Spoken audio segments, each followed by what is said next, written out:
Hi everyone, welcome back to my Bible channel where my goal is to bring the Word of God to as many people as possible. So lately I've been doing my videos just like sitting down back here with my other camera and stuff because I felt like it felt more personable. But right now, and maybe you guys do like this better, maybe you like that better, let me know in the comments because it does help me to know what you prefer for these videos.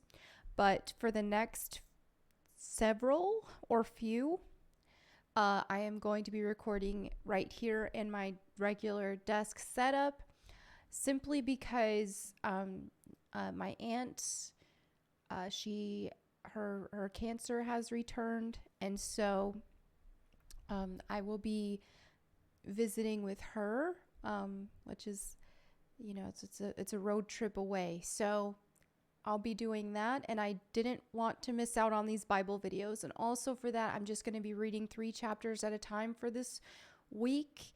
I'm bringing like my Bible and everything so that if I need to, like if I already run out of material from what I've pre-recorded, then I can upload, make videos in my car as well. But I will not miss these Bible videos because it's so important to get the Word of God out to you, everybody. But for sake of time, just the notice of what's going on right now and the situation, and me and my mom traveling together and needing to just get out there right now. I have less than a day, so I am prepping as much as I can right now. So I will be reading 3 chapters, and again, and also prayers would very much be appreciated because God is amazing, and God healing. God still heals, and I do believe that God can heal her. So please be praying for my Aunt Norma. Anyway, let me go ahead and continue. Like I said, I'm going to do 3 chapters. Usually I do 5 chapters a day. I'm going to do 3 chapters for these next few days or so. So here we go. Let's pick up where we left off in 1 Kings chapter 16. This message from the Lord was delivered to King Baasha by the prophet Jehu, son of Hanani. I lifted you out of the dust to make you ruler of my people Israel, but you have followed the evil example of Jeroboam. You have provoked my anger by causing my people Israel to sin. So now I will destroy you and your family, just as I destroyed the descendants of Jeroboam, son of Nebat. The members of Baasha's family who die in the city will be eaten by dogs, and those who die in the field will be eaten by vultures. The rest of the events in Baasha's reign and the extent of his power are recorded in the book of the history of the kings of Israel. When Baasha died, he was buried in Tirzah. Then his son Elah became the next king.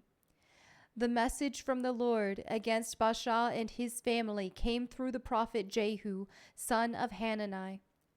It was delivered because Baasha had done what was evil in the Lord's sight, just as the family of Jeroboam had done, and also because Baasha had destroyed the family of Jeroboam. The Lord's anger was provoked by Baasha's sins.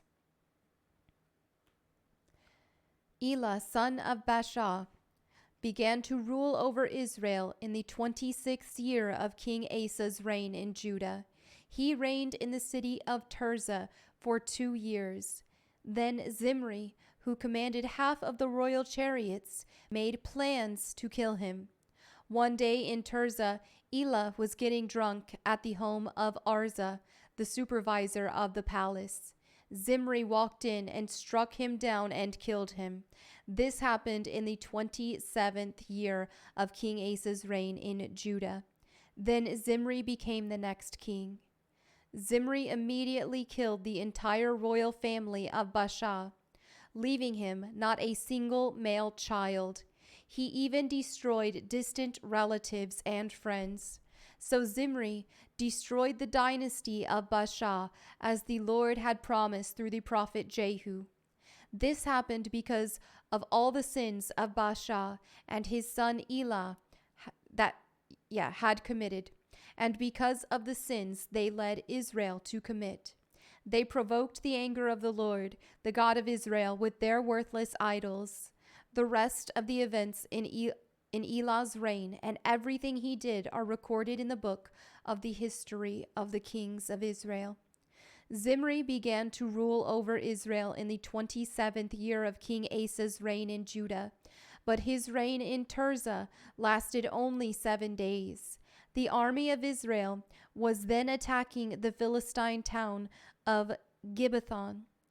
When they heard that Zimri had committed treason and had assassinated the king, that very day they chose Omri, commander of the army, as the new king of Israel. So Omri led the entire army of Israel up from Gibbethon to attack Tirzah, Israel's capital. When Zimri saw that the city had been taken, he went into the citadel of the palace and burned it down over himself and died in the flames. For he too had done what was evil in the Lord's sight. He followed the example of Jeroboam in all the sins he had committed and led Israel to commit. The rest of the events in Zimri's reign and his conspiracy are recorded in the book of the history of the kings of Israel. But now the people of Israel were split into 2 factions. Half the people tried to make Tibni, son of Ginath, their king, while the other half supported Omri. But Omri's supporters defeated the supporters of Tibni, so Tibni was killed, and Omri became the next king. Omri began to rule over Israel in the 31st year of King Asa's reign in Judah. He reigned 12 years in all, 6 of them in Tirzah. Then Omri bought the hill now known as Samaria from its owner, Shimir, for 150 pounds of silver. He built a city on it and called the city Samaria in honor of Shimir. But Omri did what was evil in the Lord's sight, even more than any of the kings before him.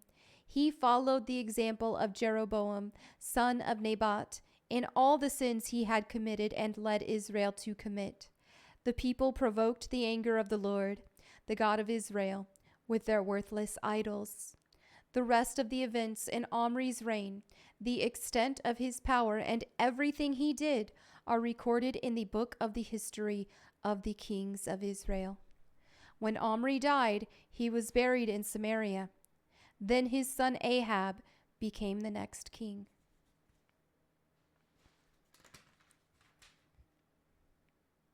Ahab, son of Omri, began to rule over Israel in the 38th year of King Asa's reign in Judah. He reigned in Samaria 22 years, but Ahab, son of Omri, did what was evil in the Lord's sight, even more than any of the kings before him. And as though it were not enough to follow the sinful example of Jeroboam, he married Jezebel. Y'all just wait. The daughter of King Ethbaal of the Sidonians, and he began to bow down in worship of Baal. First, Ahab built a temple and an altar for Baal in Samaria. Then he set up an Asherah pole. He did more to provoke the anger of the Lord, the God of Israel, than any of the other kings of Israel before him. It was during his reign that Heel, a man from Bethel, rebuilt Jericho. When he laid its foundations, it cost him the life of his oldest son, Abiram. And when he completed it and set up its gates, it cost him the life of his youngest son, Segub. This all happened according to the message from the Lord concerning Jericho spoken by Joshua, son of Nun. 1 Kings chapter 17. Now Elijah, who was from Tishbe in Gilead, told King Ahab, "As surely as the Lord, the God of Israel lives, the God I serve, there will be no dew or rain during the next few years until I give the word." Then the Lord said to Elijah, Go to the east and hide by Kerith Brook, near where it enters the Jordan River. Drink from the brook and eat what the raven brings you, for I have commanded them to bring you food." So Elijah did as the Lord told him and camped beside Kerith Brook, east of the Jordan. The ravens brought him bread and meat each morning and evening, and he drank from the brook. But after a while the brook dried up, for there was no rainfall anywhere in the land. Then the Lord said to Elijah, "Go and live in the village of Zarephath, near the city of Sidon. I have instructed a widow there to feed you." So he went to Zarephath. As he arrived at the gates of the village, he saw a widow gathering sticks, and he asked her, "Would you please bring me a little water in a cup?" As she was going to get it, he called to her, "Bring me a bite of bread too." But she said, "I swear by the Lord your God that I don't have a single piece of bread in the house. And I have only a handful of flour left in the jar and a little cooking oil in the bottom of the jug. I was just gathering a few sticks to cook this last meal, and then my son and I will die." But Elijah said to her, "Don't be afraid. Go ahead and do just what you've said. But make a little bread for me first. Then use what's left to prepare a meal for yourself and your son. For this is what the Lord, the God of Israel, says. There will always be flour and olive oil left in your containers until the time when the Lord sends rain and the crops grow again." So she did as Elijah said, and she and Elijah and her family continued to eat for many days. There was always enough flour and olive oil left in the containers, just as the Lord had promised through Elijah. Sometime later, the woman's son became sick. He grew worse and worse, and finally he died. Then she said to Elijah, "O man of God, what have you done to me? Have you come here to point out my sins and kill my son?" But Elijah replied, "Give me your son." And he took the child's body from her arms, carried him up the stairs to the room where he was staying, and laid the body on his bed. Then Elijah cried out to the Lord, "O Lord my God, why have you brought tragedy to this widow who has opened her home to me, causing her son to die?" And he stretched himself out over the child 3 times and cried out to the Lord, "O Lord my God, please let this child's life return to him." The Lord heard Elijah's prayer, and the life of the child returned, and he revived. Then Elijah brought him down from the upper room and gave him to his mother. "Look," he said, "your son is alive." Then the woman told Elijah, "Now I know for sure that you are a man of God, and that the Lord truly speaks through you." 1 Kings chapter 18. Later on, in the 3rd year of the drought, the Lord said to Elijah, "Go and present yourself to King Ahab. Tell him that I will soon send rain."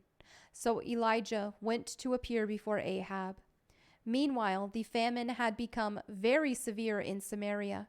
So Ahab summoned Obadiah, who was in charge of the palace. Obadiah was a devoted follower of the Lord. Once, when Jezebel had tried to kill all the Lord's prophets, Obadiah had hidden 100 of them in 2 caves. He put 50 prophets in each cave and supplied them with food and water.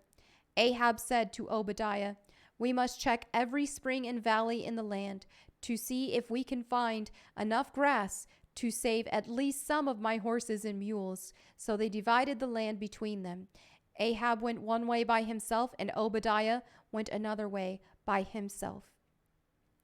As Obadiah was walking along, he suddenly saw Elijah coming toward him. Obadiah recognized him at once and bowed low to the ground before him. "Is it really you, my lord Elijah?" he asked. "Yes, it is," Elijah replied.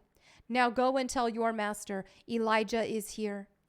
"Oh, sir," Obadiah protested, "what harm have I done to you that you are sending me to my death at the hands of Ahab?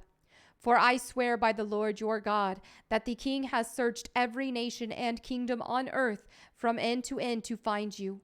And each time he was told, 'Elijah isn't here.' King Ahab forced the king of that nation to swear to the truth of his claim. And now you say, go and tell your master, Elijah is here. But as soon as I leave you, the Spirit of the Lord will carry you away to who knows where. When Ahab comes and cannot find you, he will kill me. Yet I have been a true servant of the Lord all my life.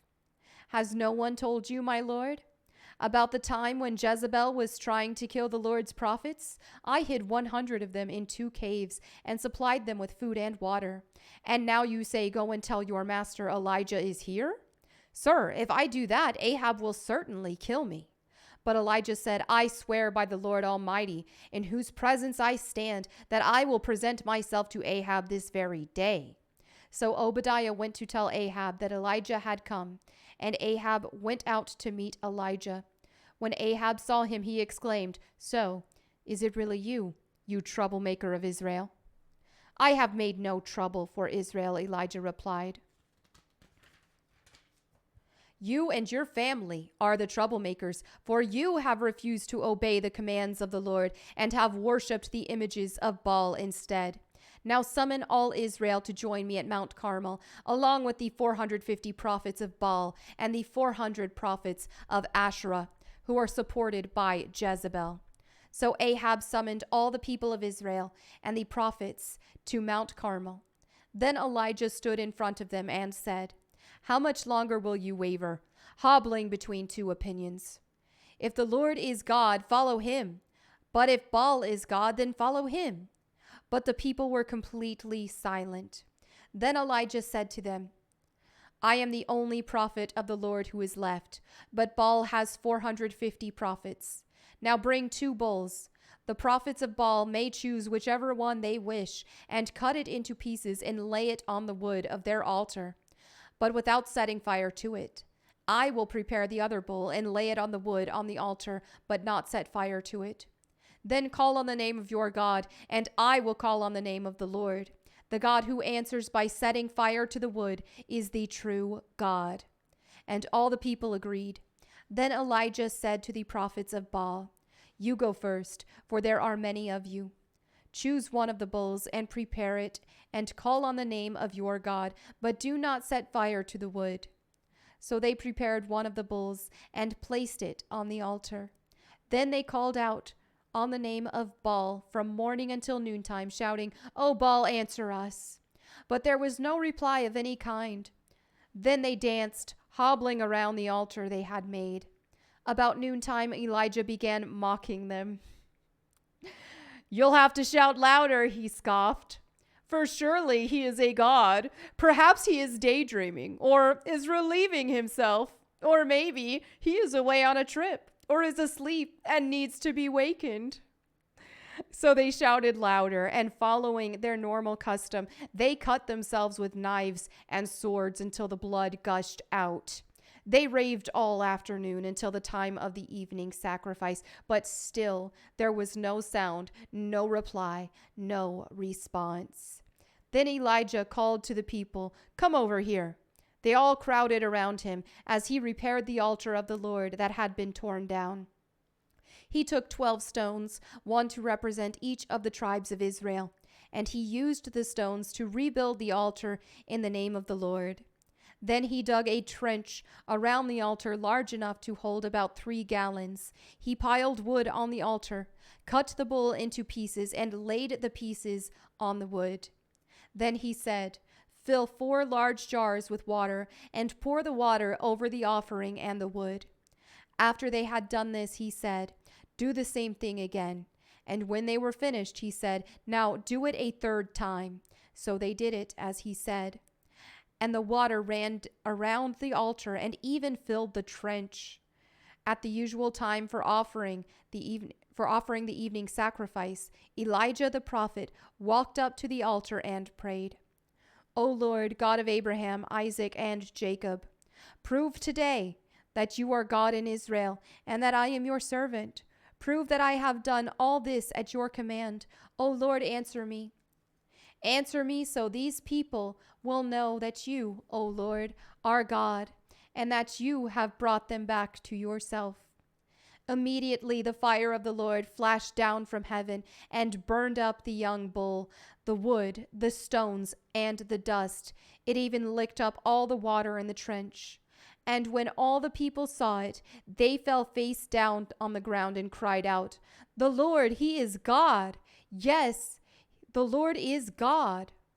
Then Elijah commanded, "Seize all the prophets of Baal. Don't let a single one escape." So the people seized them all, and Elijah took them down to the Kishon Valley and killed them there. Then Elijah said to Ahab, "Go get something to eat and drink, for I hear a mighty rainstorm coming."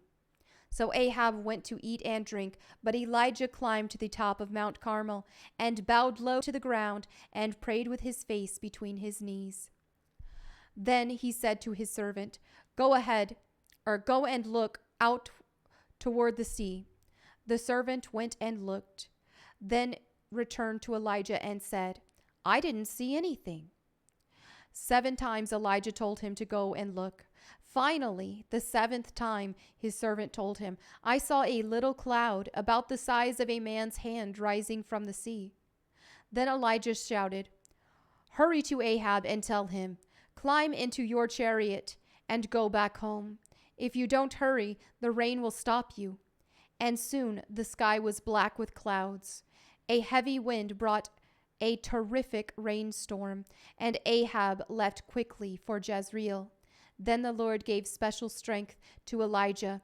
He tucked his cloak into his belt and ran ahead of Ahab's chariot all the way to the entrance of Jezreel. All right. And there you have it for today's Bible reading, just shorter than usual for these, but I will be back. When I'm back, I'll do the longer ones again. As usual, if you have any prayer requests, please leave them in the comments below. Thank you all so much for everyone who's praying for my family right now and for my aunt. During this time, it really means a lot. So anyway, I will see you all tomorrow.